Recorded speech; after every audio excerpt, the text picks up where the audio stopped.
kind of let you know what to expect, and the schedule, okay, and what the purpose of it is. All right, so I'm going to share my screen. I'm going to start with our slideshow. See if I remember how to do it. Is it shared? Mm-hmm. All right, I did it right. All right, so you see this is our beautiful heading.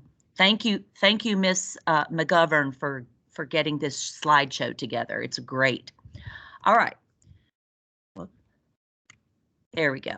So our goals, and I'm not going to read everything to you. You're more than apt to, you can certainly read it. But just to share the dates that are going to be coming up, the purpose of the assessment, ways to find out some more information, some resources to maybe look into, the expectations during testing days, and how you at home can support your child during this time. This next slide are the testing dates. If you have a camera, I don't know if you want to take a picture of that, if you want to jot those down. We did send home a very bright pink calendar that had all of those dates attached to it. Can I hold it up? Can you see it? Okay. They can see me. Okay. Mrs. Shanks is holding that up. You should see me in the bottom corner, maybe. In the bottom corner? Can you see it? So if you don't have this, you need to ask your child for it. It's probably in their backpack or in their folder. So something that you can see is we're not testing every day. We are starting on Wednesday, and as you can see, that is subpart 1 for ELA. Then we're going to take a few days off. Subpart 1 is the longest subpart. It's an 80-minute assessment time, and it's for writing. The students will have a passage or passages to read and then respond to a prompt. There's one of 3 types of writings that they can do. It will either be a narrative, it could be an informational or explanatory, or it could be an opinion paper. So the students will respond to a prompt in one of those 3 types of writings after they read passages. And one of the big things that we've been working on a lot this year is showing evidence from the passages. So they will be asked, for example, if they have an opinion about, chocolate ice cream. This is very simple, but chocolate ice cream's better than strawberry. But what in the passage makes you say that? What are the things that support your opinion? So there's a lot of that we're going into, and I don't know about you, but as a parent myself, and it's just definitely changed as times have gone on, and it's definitely deeper thinking, and the students are expected, and they have high expectations for our students, which is great. All right, so hopefully everyone's gotten a look at those testing dates, and you can see it's from 8 to 11. Now, the dates that we're not testing is still school days. They are still school days. We're just not testing. And even on the testing dates, we will still have school after 11. So I just wanted to make sure everybody understood that. So we need everybody here on time at all times, okay? The purpose of TN Ready, I'm just going to kind of let you look at that. Definitely giving feedback on what your child knows, their strengths, what they can continue to grow in, shows us what they're ready for with post-secondary education and into the workforce. And I know you're like, what? They're just 4th graders. But all of this, 1 year goes into the next. It helps us as teachers reflect and decide what we need to teach our children.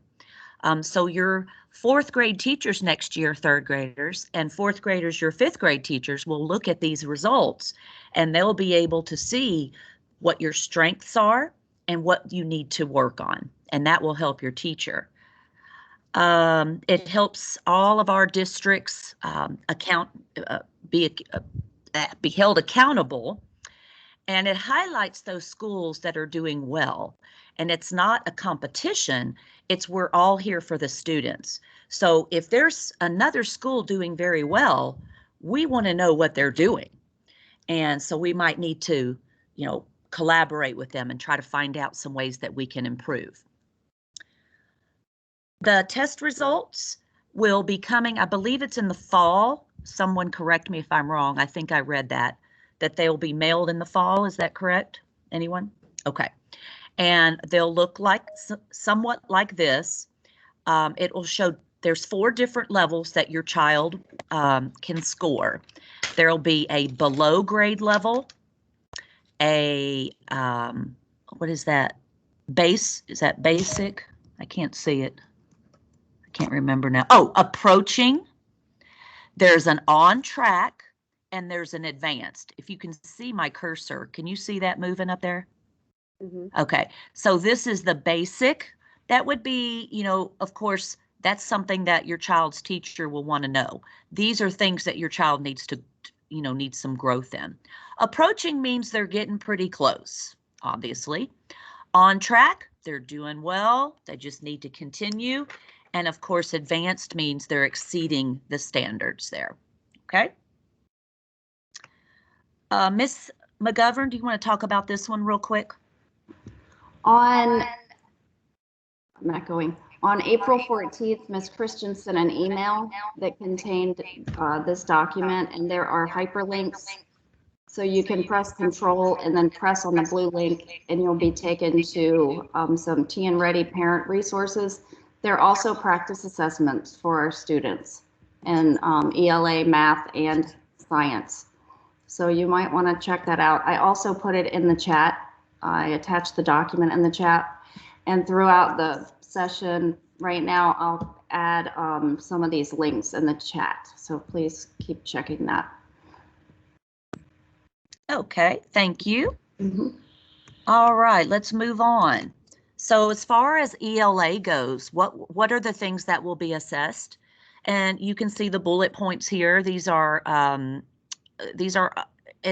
these, again, parents, so deep.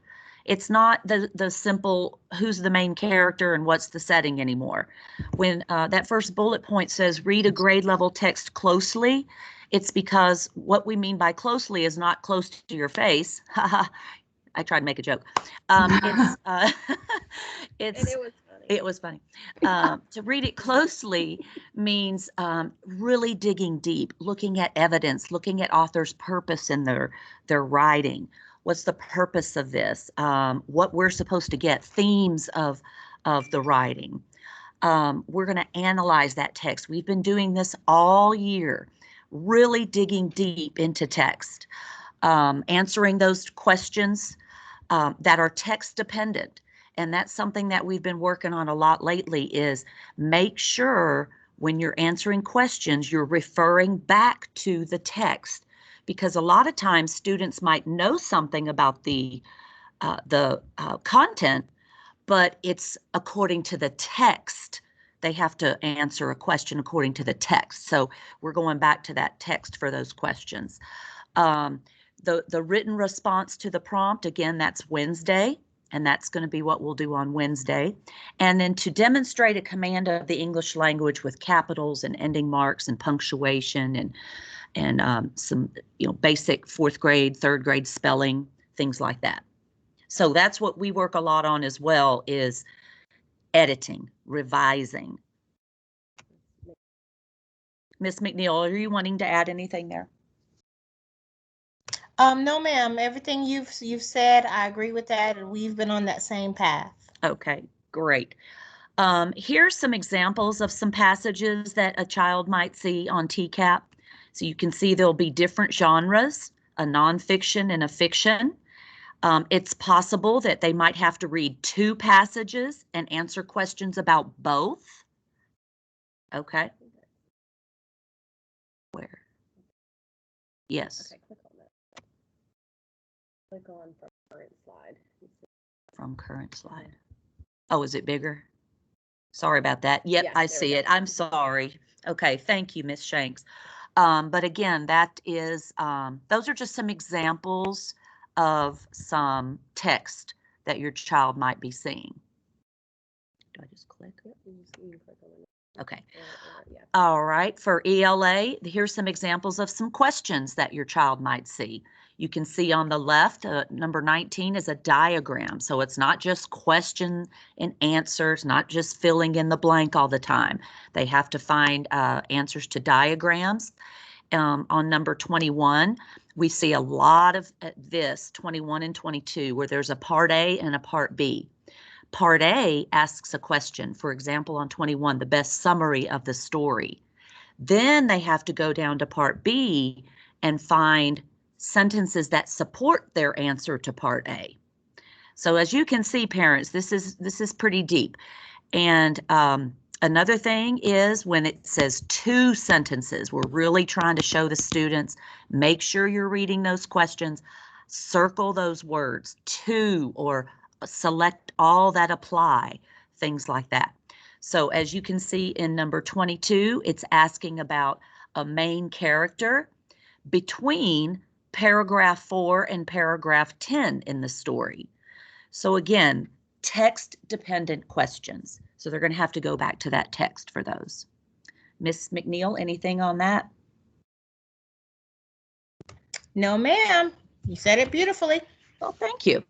You're welcome. Okay. Here's math, and this is where Miss Shanks might want to chime in.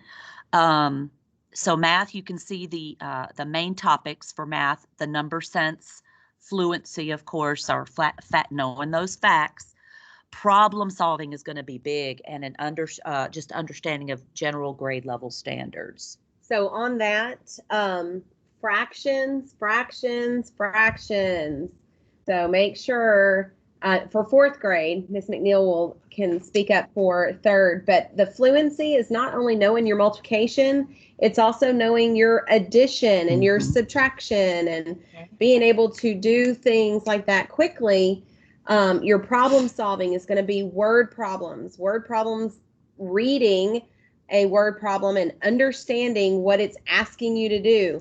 What operation is what I say in the classroom, and that's either do we add, do we subtract, do we multiply, do we divide, or do we do two operations? So being able to read the problems and understand what it is that they are asking for, finding those key words to help the understanding make sense. And then a lot of time, well, go to the next slide for me if you don't mind. Let's see, was it on here? No, there wasn't. Sometimes they're going to have a question where they may see a fraction, for instance, and then it's going to ask to find all the ways to find the equivalency for that fraction. So it might be 4/8, and it might be 2/8 plus 2/8, or 1/8 plus 1/8. So they have to be able to make sure that they are answering or able to figure out these equations using many different ways of solving. So take a look at your sample questions there, and you'll be able to see those are some. I mean, those are definitely some questions. That's third grade. And then I think fourth grade might be on the next. Yeah, it is. Okay. But I was going to point out, Yeah. like for grade 3, this question here, in the past, they might have just said, so how many what is it? How many cookies does she have or something? They have to find the equation, the expression, which to me, again, it's a little bit deeper than here. All of the fractions that are equivalent. Yeah, there's one right there. There's one right there. But it might even have one like for 2/4, 1/4 plus 1/4. And they have to know that is also a way to find that. Yeah. Here's some fourth grade examples. Here's one right here. That's it. Yeah. Go over that one That's there.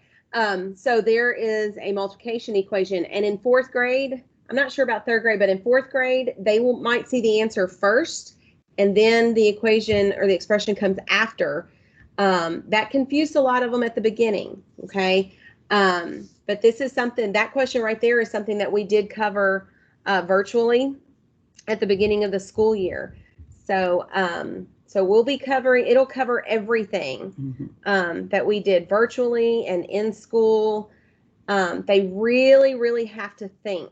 And I keep trying to tell them that, to make sure that you are thinking it through, writing it down, working it out. Because I tell them the answer is not just going to jump off the page. They have to write, use their paper and pencil to work things out. So please encourage your kiddos to do the same thing. And for science, all the 4 sciences will be covered in the science. There is no social studies test. So it will, that's why you don't see that on the schedule. So science will be the final assessment that we'll take. The days off in between will be for any makeups that we might need. But again, we really need, here's some example of some 3rd grade science. I'll let you look at those for a second. We just really would like for all children to be here every day. And I tell the kids, and I know if you get sick, you get sick, but try to refrain, please, from making appointments during times of TCAP testing. And just, we'll talk about some ways that you can support them. And then here's some 4th grade examples of what they might see. I hope some of my 4th graders see that food chain right there. We just worked on that. They loved the food chain. They were telling me all about it. All right, now here's some things that we can ask you to do at home. So of course, the night before any test, which is why you have the schedule, please get a good night's sleep. Boys and girls, we want you to play. Your kids, you need to play hard. But then before the night of the test, you need to make sure you get your sleep. That's the best way to help you prepare and get your mindset for the next day. Make sure that you're eating a well-balanced breakfast. Make sure you're getting to school on time. We're going to be starting, pretty much after announcements every day. And boys and girls and parents, please encourage your children to try their very, very best. Believe in themselves. This is a time for them to show off everything they've learned this school year. This is all on their grade level. They're not going to get, for 4th grade, they're not getting anything from 5th grade. It's all 4th grade. 3rd grade, it's 3rd grade level. Yes, there will be some easy things, but there will also be some more difficult items, and they should try on everything. So please, at home, talk to your children the night before a test or the day they come back and just ask them how it went. Did you try your hardest? What did you think? Just be a part of this for them so they know it's all about showing everything that they can do. Are there any questions? Oh, I see someone put up the Scholars Program. Good. Yes, thank you for doing that. So this summer, because of COVID, they are having a Promising Scholars Summer Program. The closest school to us is Amqui, and they will be going to school full days from June 7th to July 2nd. It's not even a full month. But in that time period, they will have full day school, breakfast, lunch, buses will be, transportation is provided. But you have to go on summer.mnps.org to register for that. And I think, Chat. Say it again. I put it in the chat. Oh, she put it in the chat. Thank you. But yeah, I really highly recommend that. I just think with all the learning loss that occurred this past year and then virtual, we all know how difficult that was. I just think what a great way for the students to just keep that learning continuing before they move on to the next grade. And one other thing before I ask for questions, we are in Metro, all Metro students are doing these 2 programs. One is called Lexia Core and one is called iReady. And we're doing those at school, but we want to also suggest that, they can do these at home too. They're on their computers, they're on the Clever portal. The students know exactly where they are. They can do 15, 20 minutes a night on Lexia. Lexia is more reading, and iReady is for math skills, and it's on their particular level. The students have taken a placement, like a placement assessment, and so the questions that they're working on those two particular programs are specifically geared for what they showed on that assessment. So that will also help them with that learning loss that has taken place over the last year. It also helps them at, like she said, at the level that they are on. And sometimes we may be a grade below. Maybe we're a grade above. Maybe we're right on grade level. So, but it's going to hit them right where they need it. So make sure we try to have them get on there during the day, but I know our kids are on the computers and games and TVs and things like that at night and at home. So let them do some educational things as well, and that will help help them grow as well. Miss McNeil or Miss Kim, would you like to add anything? Or Miss McGovern or Mr. Garland? Well, for me, first of all, ladies, thank you for being on top of everything. You made it where I only have to pretty much say hello. But for those third graders, again, for fluency, for math, for us, it's multiplication. So that's something we've been like kind of drilling. So for my third graders, for your fluency, the biggest thing you're going to see is that multiplication. So please continue to practice that. Do not forget your little flashcards that you made. Continue looking over those as well. That's it for me. And I would say on the Summer Scholars Program, and I don't know if you said that, but it is a full day program, and they also provide breakfast and lunch. The transportation is for zone students, but if you sign up and you're not in our zone, you will get transported to whatever the school is for your zone. I just know for Gateway Zone students, it is Amqui, but we've got a few that are out of zone. And but I didn't remember if you'd said about the meals and the full day, but I got distracted too. But Yes. But thanks for bringing that up. Yeah, thanks for bringing that up. Are there any? I actually did a call out about that a while ago, and I mistakenly said it for the same time as this meeting, so I apologize for that. Parents, are there any parents that have a question? You can type it into the chat box, or if you want to just ask, please. We would love to entertain any questions that you might have.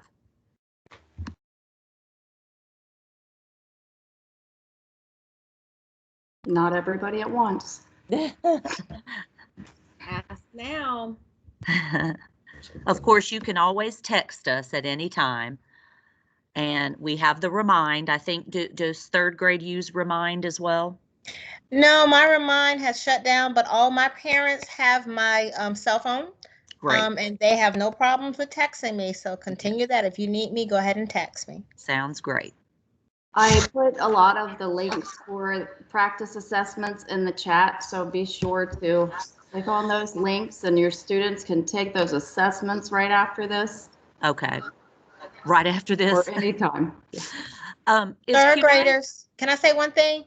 Third graders, we've been working on some practice TCAP material, so they'll start bringing that home tomorrow. So parents, if you don't want them to get on the computer, that is fine. They have different packets for ELA, reading, and for math.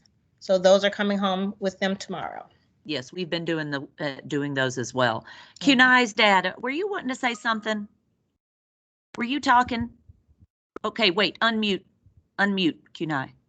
Okay. Jeanette's asking, where you go as soon as you get in school, where you gonna go straight to testing, and then after that, I was telling her, yeah, at 8 o'clock you go from 8 to 11, and then after that, you're still in school. Still in school, yes, sir. Yes, sir. And we'll still have specials, but it will be it'll be a what do you call it? Abbreviated. Minimal time, Abbreviated. abbreviated. A student just asked, what time do we go to sleep? My suggestion, and I've told both classes, no later than 9 o'clock. Okay. Okay. Miss McNeil says 8. Well, I said 8 p.m. well, and I'm saying in bed, no distractions. Parents, Yeah. I know kids have TVs in their rooms. I get it. But turn the TVs off. It needs to be, because I've got kids now coming in half asleep Yep. because they're staying up way too late. So Yeah. they're not getting the full information that they need for math. And so they're missing on that. So sleep is important.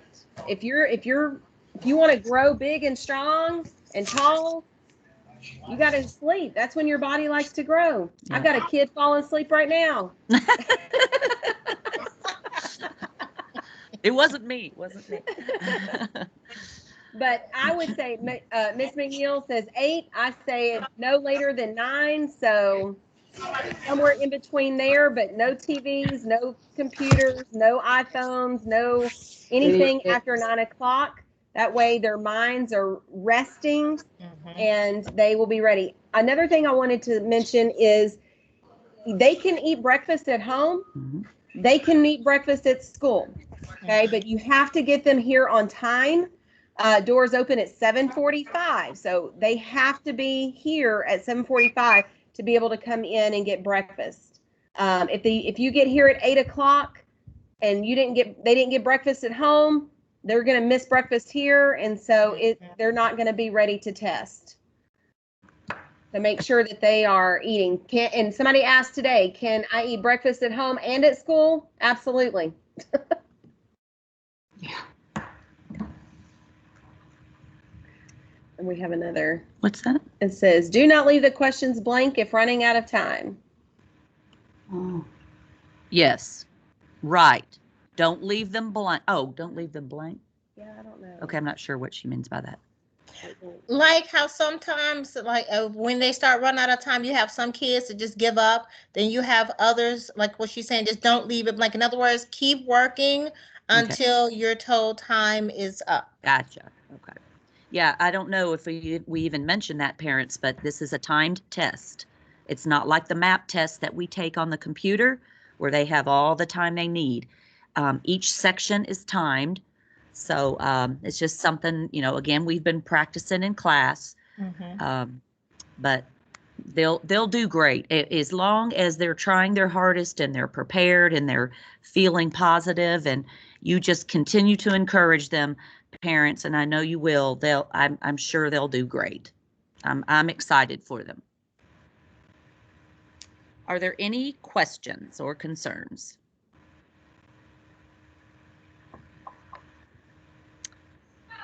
All right.